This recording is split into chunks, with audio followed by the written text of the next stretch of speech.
E, finalmente, nós chegamos aqui à última modalidade de hipótese de flagrante prevista no artigo 302 do Código de Processo Penal, que é o flagrante presumido ou ficto, que está previsto aí no artigo 302, inciso 4º do Código de Processo Penal, dizendo o seguinte: considera-se ainda em flagrante delito quem é encontrado logo depois com instrumentos, armas, objetos ou papéis que façam presumir ser ele o autor da infração.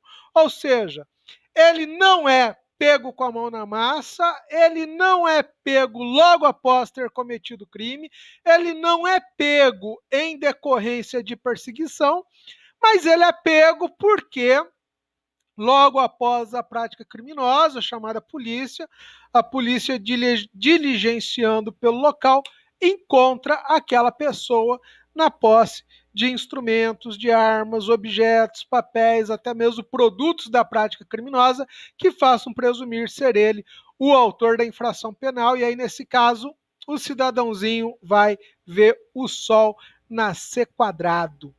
Então, nessa modalidade, o sujeito não é perseguido, mas ele é localizado, ainda que casualmente, na posse das coisas mencionadas na lei, de modo que a situação fática leve à conclusão de que ele é o autor do delito.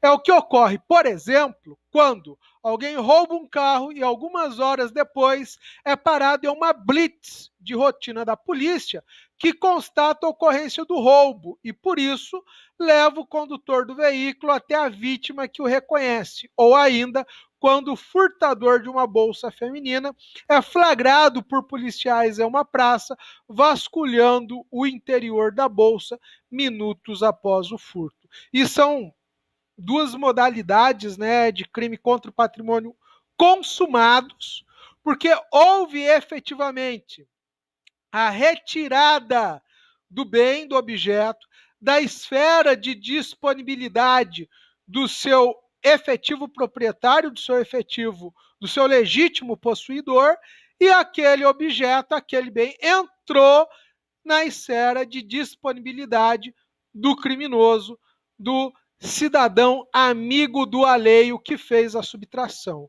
É interessante notar que nesses crimes de roubo, furto, existe um momento consumativo igual, né?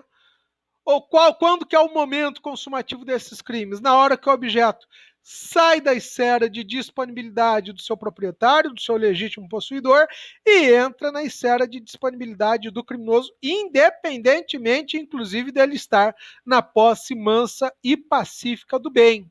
Ok? Vamos adiante. De novo, né, você tem que interpretar aí a expressão logo depois. Vamos lá. O alcance da expressão logo depois deve ser analisado no caso concreto, caso a caso. Em geral, de acordo com a gravidade do crime, para se dar maior ou menor elastério a ela, sempre de acordo com o prudente arbítrio do juiz.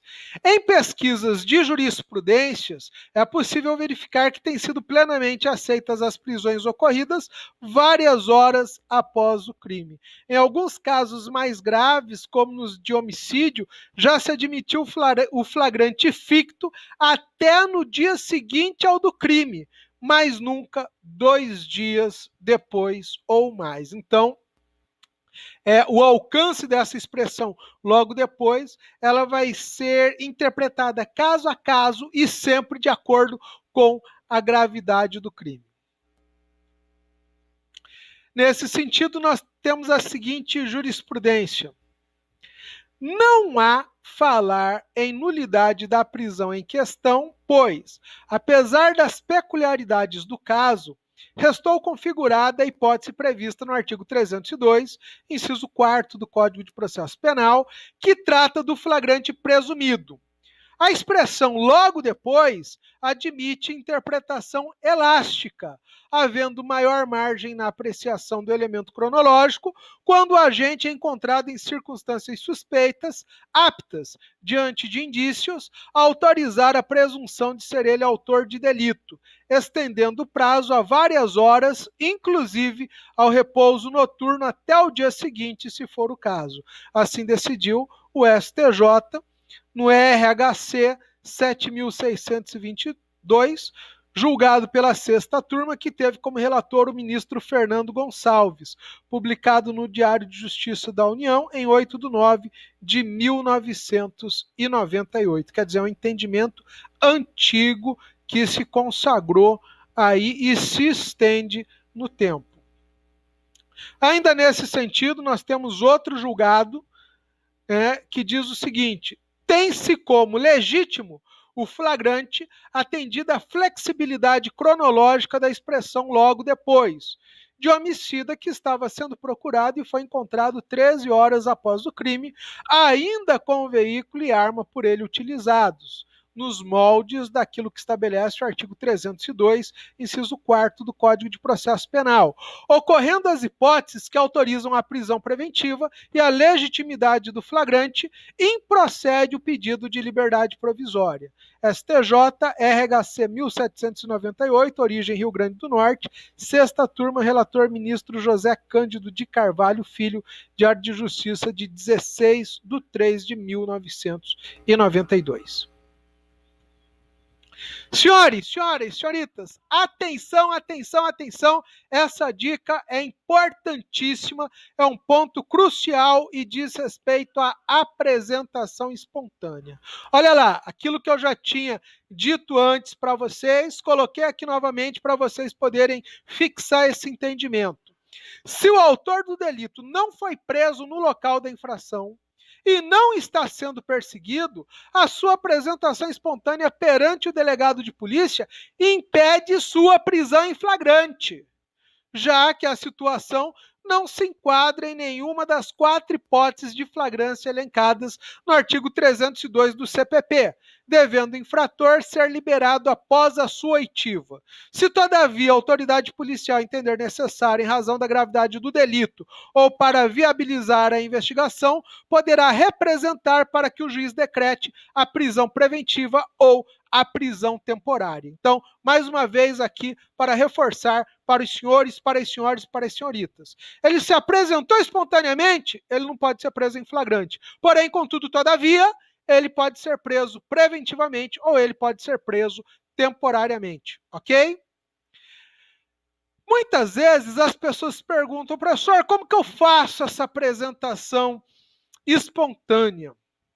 Né? Vai acontecer. Se você for advogar na área criminal, isso vai acontecer. Seu cliente vai cometer um crime, vai ligar para você e vai pedir para você apresentá-lo perante a autoridade policial sem ele ser preso. Né?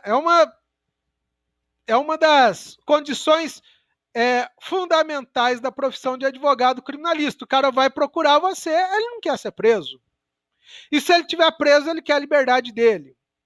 Mas nesse caso de apresentação espontânea, que ele quer chegar lá, contar a versão dele e não ser preso.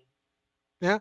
No caso de delegacia, relativamente tranquilo. Você vai lá, conversa com o delegado, deixa passar aí algum tempo, que não precisa ser nem de 24, nem de 48 horas, né? Mas deixa passar algum tempo, vai lá, conversa com o delegado, fala da situação, fala que quer apresentar, sem problema nenhum. Geralmente não tem problema nenhum.